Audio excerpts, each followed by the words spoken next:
Hello, everybody, and welcome to Wondergoal, the soccer betting podcast from the Action Network. I'm your host today, BJ Cunningham. In a second, I'll be joined by my co-host and friend, Anthony DeBundo. Michael Leboff is out having the time of his life at the World Darts Championship, so you're stuck with just me and Anthony today. This is your World Cup recap. We're going to go back through the tournament, some of our best calls, worst calls, recap the final, tie a little bow on this World Cup, a little Team USA summary, and then going to look forward a little bit to some other international competitions. But first, Wondergoal is presented by Bet365, the world's favorite sportsbook brand. Sign up with promo code ACTION to get Bet365's exclusive sign-up offer in New Jersey and Colorado. Bet $1 on any game, get $200 free. Holy shit, what a final that was, Anthony. That was, I'll turn it over to you first. That was my only sentence of just like, oh my gosh, that thing got completely out of control. But what are your thoughts on what was probably one of the best World Cup finals that we've ever seen? Yeah, I just told you this story off air. I'll tell it on air. We had a service person come from Verizon because we're having problems with our router. And he showed up in about the 70th minute, big soccer fan. And we had the match on, and we told him, we're like, hey man, why don't you hang around, watch the match with us? Cause he was super into it. Big Mbappe fan. And we're all going crazy when Mbappe gets back-to-back goals in the last, in a minute and 55 seconds or whatever it was. And then he switches the router during the intermission between extra time and the end of the regulation, and then just stays for the rest. And so it was really cool. It was a fun experience, but of course I thought the deserved team won in the end. Like, they were clearly the better side for the first 75 minutes. It was kind of exactly what we said, with Argentina creating overloads in the midfield, extra midfielder, 3-on-2 for most of the match, with Messi then tucking in between the lines and just receiving pass after pass in those dangerous areas. That ultimately is what leads to the first goal, with them getting Di Maria 2-on-1 with McAllister out wide. That's how they get the first goal. Second goal, great transition moment up the right. But really, I thought it was a more of a matter of France not having any chance of playing through the midfield. And it wasn't until they went more direct and they brought on Thuram and Colomwani to add the pressing that they were able to even get anything going whatsoever going forward. So I thought Argentina had the better game plan. They were better managed, better midfield, deserved to win in the end, even though we're one save from Martinez away from this being 4-3 France in extra time. I know, it is crazy. It's funny. If you were to just turn that match on in like the 75th minute, you'd be like, oh my gosh, France is the best team in the world. Like, they were so unlucky to lose, but they did nothing for the first 75 minutes. I mean, they didn't attempt a shot up until, what was it, the 71st or 72nd minute. And it was two very low quality chances. And then, Colatore gets, burns a couple defenders, gets in behind, gets the penalty. And then suddenly, what we kind of said was, what was the biggest weakness of the Argentinian team was their fullbacks. And it came true with the second Mbappe goal, where Molina just got caught trying to cover Mbappe. He slid in behind, and obviously he's the best player in the world, so he can score from that angle. And then from there, the match just got bonkers. Like, it was just up and down, back and forth. Like, even Lautaro Martinez had a couple like golden chances to put Argentina ahead, even before 90 minutes and an extra time as well. Just an unbelievable World Cup, unbelievable final. I agree with you. In the end, Argentina did deserve to win it because, yeah, they were in cruise control for the first 70 minutes of that match. And I was deciding whether to go out and spend some time with my family. And I was sitting there, I was like, Argentina's got this under control in like the 70th minute. Like, maybe I'll just head out now. Like, I don't really want to watch, because I've already, I had France to win in regular time. I had the over 2 goals. So I was like, all right, it is what it is. And then the 2 goals happened, and I was just like, oh my gosh. And I was just locked in for the rest of the match. But yeah, no, it was an insane final. A lot of people are calling it the greatest football match ever played. Do you agree with that? I think if you include the stakes, sure. Yeah. I would not say it's like the most, because the first 75 minutes was so blah that I don't think it can rise to that level. But given that it is a World Cup final, like, the bar it needs to clear as a soccer match is lower to be considered a historical match. But in terms of World Cup finals, this is my first World Cup. Yep. But this is the best World Cup final I've ever seen. Of the now 4 that I can remember, at least. 2006, very vague for me. But 2010, 14, 18, not nearly as memorable, either because they were boring or because they were long decided with France in 2018. But I thought the interesting thing, I had both teams to score, and I had Argentina possession over 54.5, and I had Mbappe and Messi to both have a shot on target. And I'm like, I'm going to lose all these bets because slowly Argentina was ticking down the possession because they didn't want the ball anymore. And France wasn't creating anything. And then the one moment with the penalty and then the both teams to score, everything, ended up going through for me. So Right. it was a wild betting, final. Of course, if you had Mhm. Argentina money line, that's a pretty bad beat. Yeah. If you had France to lift the trophy, you would have been lucky to get through with that. I felt Yeah. like, and I was also watching FanDuel. I was wondering, would the market shade toward Argentina on pens? It actually didn't. Argentina was minus 114 going into the penalty shootout. I thought they'd be a bigger favorite because of the legend of Martinez, but they ended up not being that and ended up winning, of course, anyway. They also had the better penalty takers at that point. Yep. France had taken off Griezmann, Giroud. They didn't have some of their probably preferred options, whereas Argentina was bringing on Dybala, still had, even after Messi, guys who had more experience on penalty shootouts in these moments. And they won the Copa last summer, winning 2 penalty shootouts on the way. So, or winning 1, against Colombia. So they had more experience, but I think we saw the cracks too. Once the Dutch went direct, once Yep. the French went direct, they had their way with this Argentina defense, which is kind of what we said as well in this matchup. I'll say one thing. Like, obviously Argentina, like, their expected goals numbers were incredible throughout the entire World Cup, but let's be honest, they've had one of the easier paths of any champion to actually not only get to the final. They played one team in the top 10, one top 10 team going to the final. And they needed penalty shootouts to beat them. And then obviously they played France, who's a top 5 team in the world as well. So people are going to tell Also you the that penalties. Yep. And on penalties as well. So we'll get to it in a little bit, but I still don't think Argentina is the best team in the world. Like, they were the best team at this World Cup for the run that they had. But given the path that they had, I'm not going to sit here and say that, oh my gosh, I still think Argentina is the best team in the world. And like, going forward, like, that was their chance, right? Like, they're not going to be one of the, I'd say, 5 best teams in the world talent wise going forward. Now that Messi is, is going to be aging out. But we'll get all that to a second. Let's move on. We had some highs and we had some lows throughout this World Cup as a podcast, individually. Let's go through. Let's pat ourselves in the back a little bit. Let's tell everybody how smart we are. Anthony, what was your best call of this entire World Cup? I have to go Morocco. I think we talked about them. There was the one day, and for me, as betting this World Cup throughout the group stage was very up and down. Yep. I feel like I would lose money every time Group A, B, C, and D would play, and then I would win it all back on E, F, and G. Yeah, and that's pretty much and so that, like, those days were really fun when Canada played Belgium, when Germany played Japan, when Morocco played Croatia or Belgium. Like, those were the games where I felt like I had great reads and we won a lot of tickets. But yeah, Morocco 12-1. If you use the Action app, then you get like your end of the year wrapped for the teams that made you the most money throughout the year. Mm-hmm. And for me, somebody who bets baseball heavily, the Phillies were my top team, but Morocco actually snuck into the top 3 solely based off of a couple of World Cup, to advance and some tickets on them to win the group. So they were a lot of fun, and then they broke my heart. But overall, I think best call was definitely Morocco. And that would probably be it. I'm not sure we hit. I mean, I guess Gakpo, which I tweeted. Yeah. I don't think I ever mentioned on the pod. We talked about Gakpo. Top touch scorer was a big hit for me as well. Yeah, I'd say as a podcast, our best hit was definitely Japan. Overall, we were all kind of on Japan. Me individually, my best call was Wales to finish bottom in Group B. I was very defiant about that. You won that battle with Liebov. I did win that battle with Liebov. It turns out they weren't that good of a tournament team. But yeah, no, that was maybe 6 years ago. Yeah, 6 years ago. No, that was that one.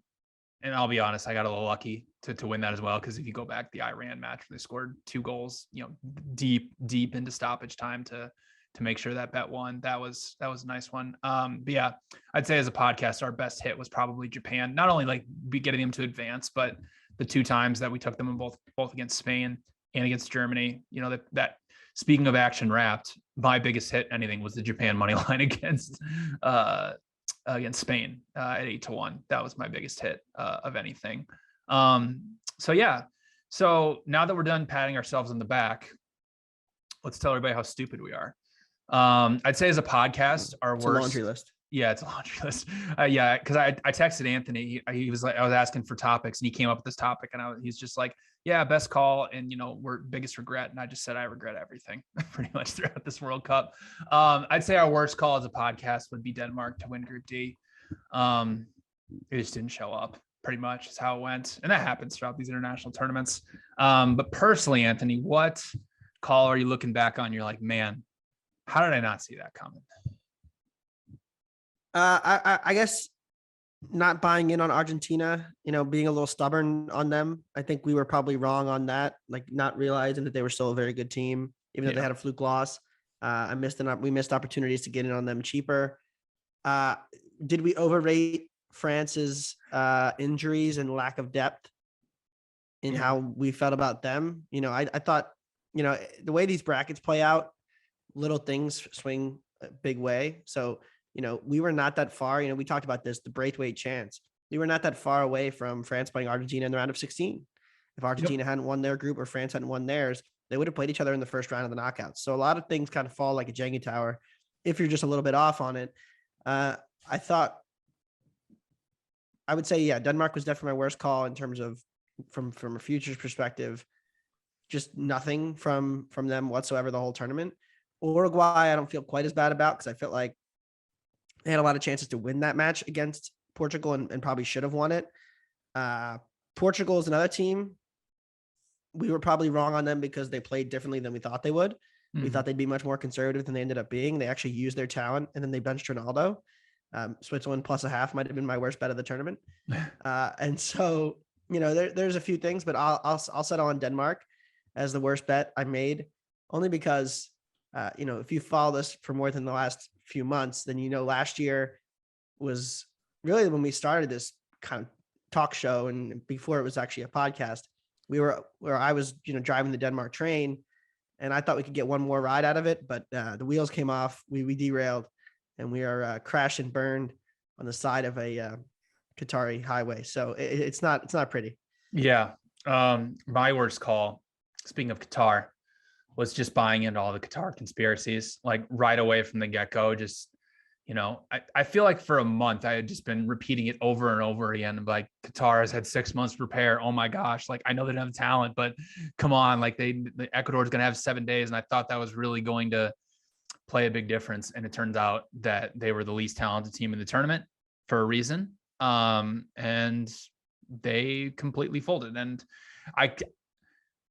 this is where I trip myself up sometimes, where I'm like, man, if Qatar had one more group stage match, I'd probably bet on them again. But no, it just shows you that, throughout the, these international tournaments, that talent in the end is what makes the difference, right? Because since these teams don't play together very often, like two of the more talented teams in the entire tournament, got to the final. We did have some upsets. I'd say, I'd say Denmark was a big one, because I bet on Denmark every single match throughout the group stage as well. So I all of the matches just continually got worse and worse from there. The Denmark-Tunisia match was a big painful one. But yeah, I'd say Qatar, Denmark.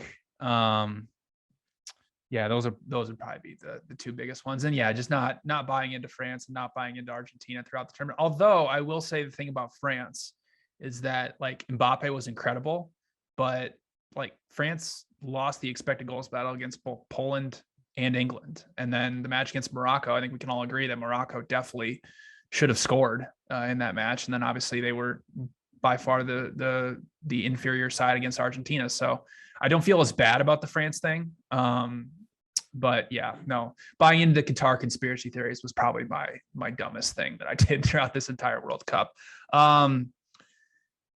Let's move on, because we had some highs, from a futures. We'll move on from futures to individual matches. We had some highs and we had some big time lows. What was, for you, going back and watching this World Cup, the moment that you felt just like the most joy, the most passion from a bet coming through? Morocco to win the group, that just that day, because it was relying on Morocco beating Canada and then not having Croatia win the other match.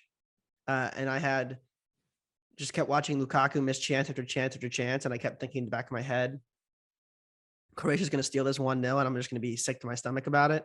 And Morocco also almost blew a 2-goal lead against Canada that day. Canada got an own goal and then hit the crossbar, and it went bar down out, not in.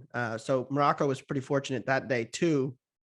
So I think the biggest high I had was that day, but also Switzerland coming back to beat Serbia was a big one. That was a big one. That Serbia fraud got exposed. And I almost talked myself into betting Serbia before the group stage, and I, thought against it and went with my Swiss instead. So that was cool. And I would say, otherwise, I got every US read wrong pretty much. So that was not as fun.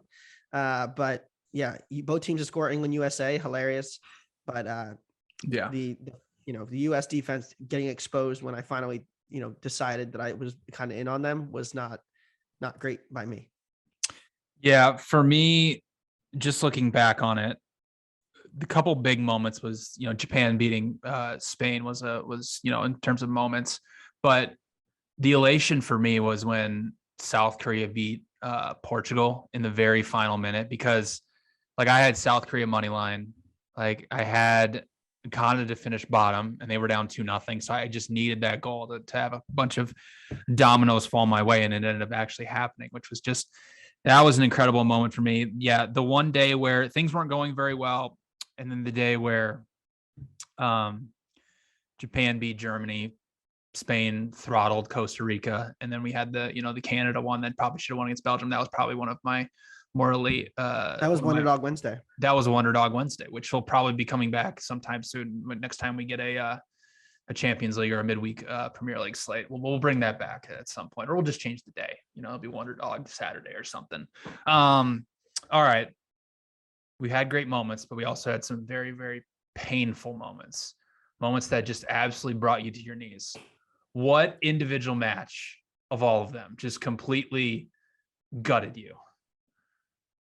Portugal, Uruguay group stage. Yeah. I had so much riding on that match. It was my biggest single game bet of the tournament at that point. I was not doing well in the tournament at that point either. And Uruguay had chance after chance after chance after chance, and they could not score. And that was by far the worst. I mean, they were the better team in that game. They played it perfectly, I thought. Conceded a fluke goal. Should have scored one or two. Bentancur's miss. Suarez's miss. They had a couple other misses. Maxi Gomez hit the post. That was the match where I was like, this is the World Cup where nothing is going to go right for me. And that's the thing about these international tournaments. There's so much variance and bounces that can go for or against you that you it's such a small sample. And so it can be hard when you're not getting the bounces and you're like, okay, you just got to keep at it. Trust your process, trust your analysis and your numbers. And so that was a really hard one, really tested my resolve. But I know a lot of people also had Uruguay with me, so that also hurts. I wrote the preview for it, and I think I did a video on that game too. Gave it out on Green Dot Daily. Like we talked about that game a lot, and it did not go our way. So that was a hard one for sure. But it also got to a bigger point that I'll make after you talk, kind of about how international football is trending and how I'm optimistic about it. Yeah, for me, I was looking back on it and I was like, yeah, there were obviously some painful moments, but one of them that truly, like, I literally fell to my knees when I lost it was one of my bigger bets was South Korea draw no bet against Ghana. South Korea coming back, like getting 2 goals in quick succession, having all the momentum, and then conceding like 5 minutes later, Ghana scoring on, their only 3 shots on target, one in the back of the net. And then just watching South Korea, because there ended up being like 11 or 12 minutes of extra time in that match, or stoppage time, excuse me.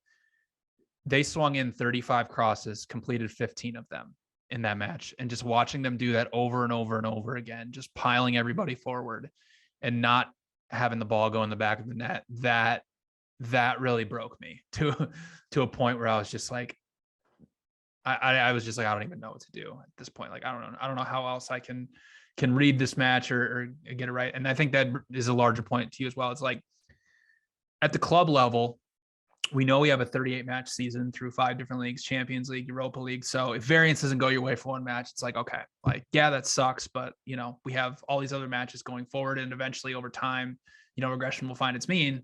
But like you said, in these international tournaments with such a small sample size, with 3 group stage matches, it just makes it feel like your tournament's over almost, like if you don't hit one match, right? Because they only have 3. And going into the next World Cup in 2026, if they stick with the 16 group, three teams in each group, the variance is even going to be even higher, and the pressure is going to be even more, from not only these, from a betting perspective, but these teams as well. It's like, if you're really only going to play 2 matches throughout the group stage, like that leaves you open to a ton of variance. And that's just betting soccer in general. Like if you're somebody who just hopped on for this World Cup, you hadn't really been listening to our podcast or whatever, the World Cup shows you how high a variance soccer. I'd say it's the highest variance sport out there to bet, just because of how low scoring it is in nature. 100%. So that's why we talk about pain all the time and everything like that. It's like, this isn't an NFL game where, a team may score on a pick 6, but it's like they've had 60 minutes. They had 10, 11, 12 drives to try and go score. It's like, there are matches where teams take 2 shots, they score one of them, the other team takes 30 shots and it doesn't go in. And that's just how it goes sometimes. And again, through these international tournaments, the variance is even higher, just because you get, teams piling everybody forward where you wouldn't see it in a normal club, match where teams need to win, teams need to draw. It's insane, but it's a lot of fun in the end. So, but I'll let you make your point about international soccer going forward. Well, I'm surprised you didn't say England, by the way. We'll get France. to them. Our last segment is who we looking forward to. England was the best team in this World Cup. Duh. I think when you look at how certain teams we had question marks about coming in played, France, I had been critical of Deschamps coming into the tournament, and he had relied heavily on their defensive midfield being elite and not really doing anything out of possession. And they just played a different style. They were more aggressive. Rabiot got forward. Teo Hernandez got forward. They weren't as defensive because they didn't have the defensive midfield to get away with it. So they played a much more entertaining, high event style that they hadn't done in the last World Cup and even at the Euros last year. When you look at Portugal, Santos is gone. So, we'll see who they hire. Jose. But it was a clear, It was a clear indication that they want to play more on the front foot. And they did more of that in this tournament. Even the decision to go to Ramos over Ronaldo is a changing of the guard, a changing in how they want to play, getting Rafael Guerrero forward a ton up the left, Cancelo, playing essentially as a midfielder when he was on the pitch. Like, there was clear evidence that Portugal wanted to send more numbers forward. France, Portugal, these kind of teams that have more talent playing more on the front foot, I think is better for international soccer, and it makes it a better product, because I don't want to see all of these teams being too afraid to take chances, being too conservative with possession. And that's the question with England now. They're keeping Southgate. Great decision. You love him. I'm more lukewarm on Southgate. I don't think he's bad. I don't think he's great either.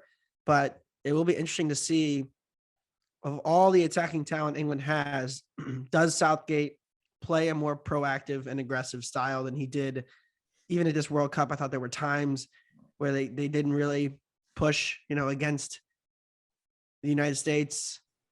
There wasn't a ton, even against Senegal until the goal, and they were able to play in transition. They were not putting a ton of guys forward, playing a double pivot with Henderson. In this year at his age was kind of a defensive decision. And then, they did control a lot of the match against France, but they didn't have any big chances outside of the penalties. It felt like a lot of what they got came from the penalties, and didn't really do much with their possession in midfield outside of, Bellingham made a huge difference, but how much of that was Bellingham versus Southgate? I think that's another question mark. So we'll see. I think it'll be very interesting to see how they look come the Euros, come March, when Euro qualifying starts in 3 months. But yeah, I think there's definitely a change to more high event, more open, more attacking. And for the best teams, that's the way to be, because you're the better team. You're more likely to win if you express yourself over 90 minutes and create more events. Yeah. And I think you see that with some of the, not necessarily smaller nations, but inferior nations to the big, the top 10, the teams like Japan, South Korea. They are setting up not only to be successful throughout their confederation, but when they get to the World Cup, they know that they're not going to have the ball as much as they they will at the Asian level. So you're seeing a big change, I think, with that for a lot of these smaller nations once we actually get towards the World Cup. And again, like I said, in the 2026 World Cup, there's going to be 48 teams. There's going to be a lot of other smaller nations. So I agree with you that I did like it that a lot of teams were much more aggressive at this World Cup as opposed to what we saw at the Euros. I thought the Euros, there was obviously some high scoring matches, but a lot of the bigger matches were very low events. Teams played very defensive. So that is good to see.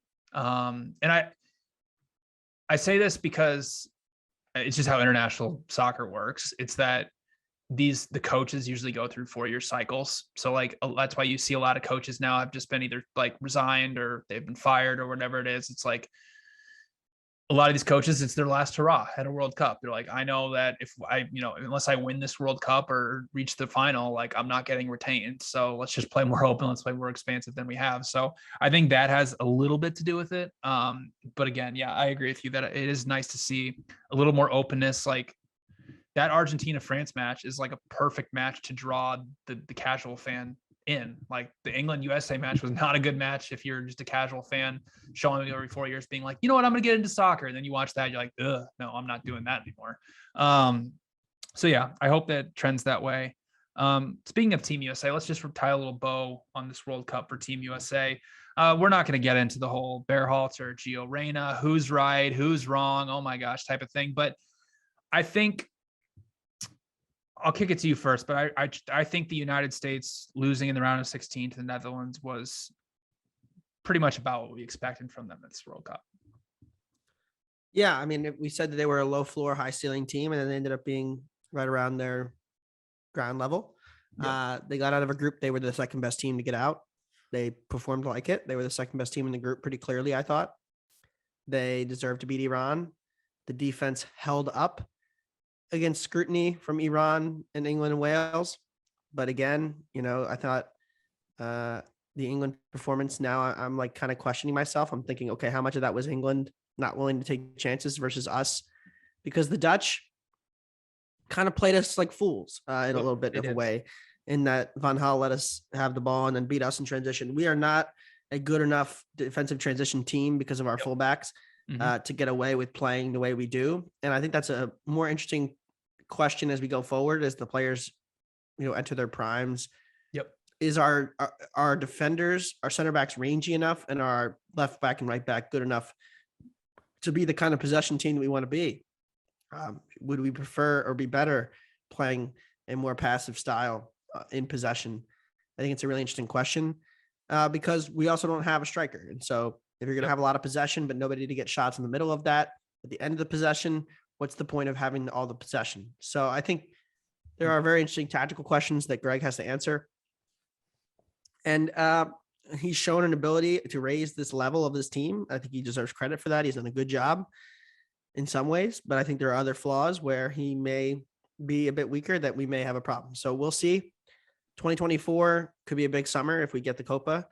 Yep. Even if it's in South America, we just need to play big matches against good teams. And there's a lot of teams in, CONMEBOL, not Brazil and Argentina, but the Colombias, the Perus, the Paraguays, the Ecuadors, and the Uruguays of the world, who are, comparable levels to the United States right now. And those kind of matches would be really telling and really interesting as to what the current state of the U.S. is, because let's be honest, they played two teams that were clearly more talented and two teams that were clearly not as talented. And those matches kind of went as we thought. Mm-hmm. Let's see us play, a South American team. Let's get some big matches in, because there isn't really going to be much of a qualifying process for 26. Right. Outside of Nations League, we're not going to get, and Mexico even is in decline. So it's like a weird situation in CONCACAF right now. Yeah, we definitely need to play Copa America because, I mean, if you think about it, like from now until 2026, if we're only going to play the Gold Cup, and that's really going to be only our main type of competition, and who knows if even some of our best players even participate in that, we're going to play nobody like up until that point. I really hope the United States does play in Copa America. I think it'll be really good for them. But yeah, I agree with you that Netherlands, they did play us like fools. What they did, to exactly what you said, they just killed us up the flanks. They said, we're not going through the middle because that's clearly where the United States is the best. And that's what they showed against England. And they said, we're just going to, swing the ball out wide. We'll throw some crosses in. And guess what? All three goals came off of crosses. Netherlands is very threatening in transition.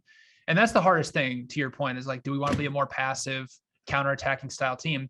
It's a very hard thing to do when you're playing in CONCACAF and all of the teams you're playing are just defensive low blocks and they're just going to let you have the ball and they're just going to basically try to counter you. So it's always this weird dynamic in international soccer. It's like once you reach the World Cup, it's like, okay, well, we've played that way throughout qualifying and now we have to kind of switch how we were playing, which is very, very fascinating. And, you know, it's hard to take away things from friendlies as well. But yeah, I think the United States, whether they retain Berhalter or not, I mean, my true belief for the United States is that I know people are not going to want to hear this, but like, I think we should hire a high pedigree European manager and truly focus on playing some of our guys who are playing in the big 5 leagues in Europe. And I think once we see over the next 4 years, some of our younger talent is already making their way over to Europe.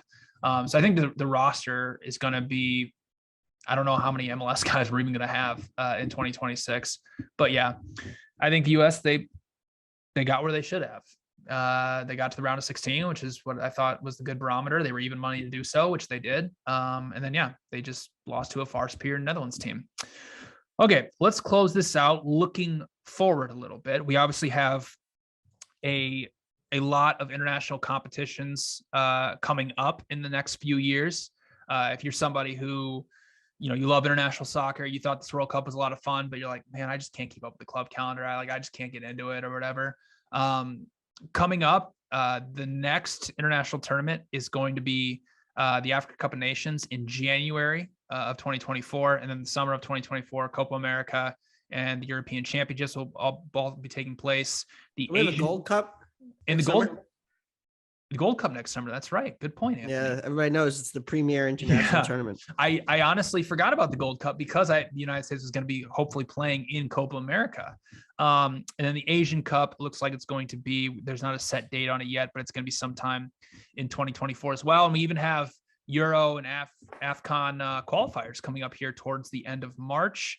But let's look forward a little bit. Anthony, what is one team that you're looking at right now and you're like, you know what? I want to buy stock in this team as we reach, I'll leave it open to any continent you want. Which country are you like, I'm buying this team going into their Confederations tournament? First off, we have qualifiers coming up in March for the Euros, and the Euro groups are going to be really interesting. So before I get to that point, let me talk about the Euros.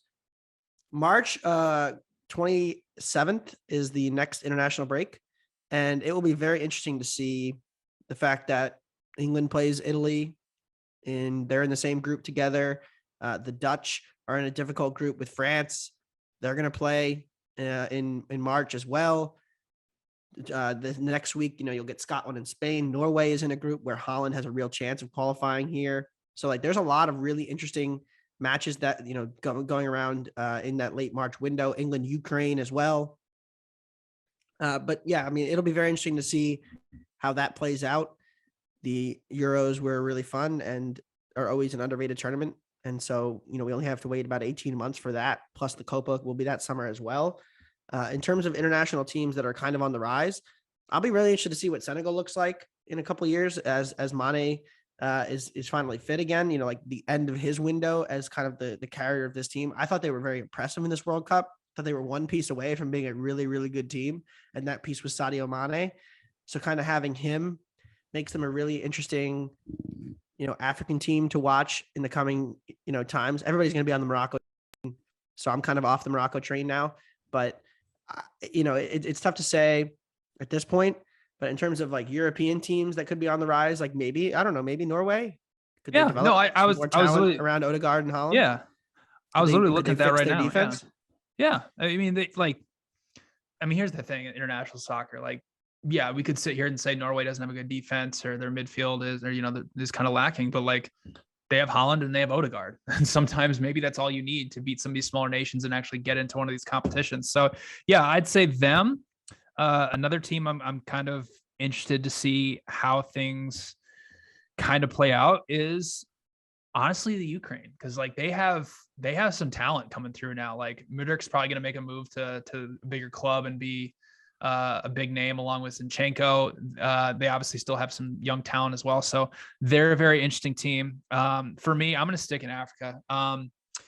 I think a team we kind of forgot about because they didn't make the World Cup is Nigeria. I truly believe they're one of the 3 best teams in Africa. I think we forget the amount of talent that this Nigerian team has. And the thing is the last Africa Cup of Nations, they were like 5th or 6th on the odds board. They were 10-1 to win it, which I thought was kind of I ended up betting that and it didn't come true because they got, on the wrong side of some variance against Tunisia. But like we forget that they have Victor Osimhen, Adam Lukman, Joe Aribo, Alex Iwobi, Ndidi, Calvin Bassey. Like this team has a lot of talent that truly, again, was just on the wrong side of some variance in their 2 major competitions, right? So the Africa Cup of Nations, they had a bad result against Tunisia. Like Tunisia basically just scored on a bad hop and they win 1-0 in the knockout stage. And then just one goal from Ghana outside the box from Thomas Partey.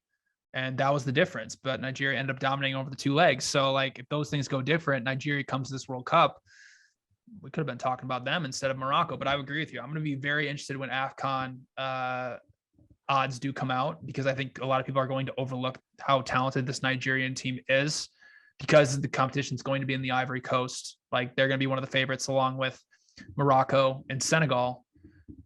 If Nigeria's 5th or 6th on the odds board, I'm automatically going to be betting them. And, a couple other teams that I'm very interested to see what they look like in 2 or 3 years. One is Spain, like without Luis Enrique. Are they going to play a different style? Are they going to try to stay more possession based? Because like we say all the time, it's great to have a lot of possession, but if you cannot do anything with it, then that becomes a real problem. And that was very evident for Spain in this World Cup. So they're an interesting team, mainly because they don't have an out and out striker outside of Morata. Although we love him, he's getting up there in age. I don't know how much longer he's going to be their number 1 striker. They have all this attacking talent. They have, one of the best midfields in the entire world. Who do they bring in and who can really steer them towards being, dominant again, like they were in the early 2010s.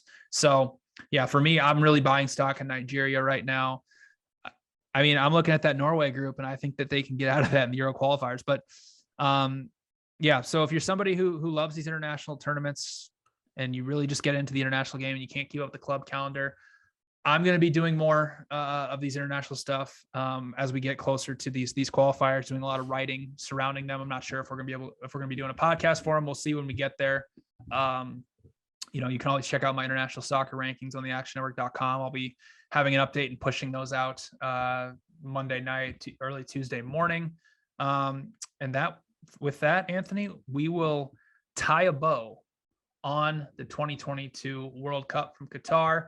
Thank you to everybody who listened, who read all of our stuff throughout the World Cup. It means the world to us. You guys are the reason why we're able to sit here and do these podcasts and do all these writings. So thank you for listening. And we'll be back Thursday morning for a Boxing Day preview. Michael Leboff will be back in the host chair. So for Anthony DeBundo, I'm BJ Cunningham. So long to the 2022 World Cup, and we'll see you all on Boxing Day.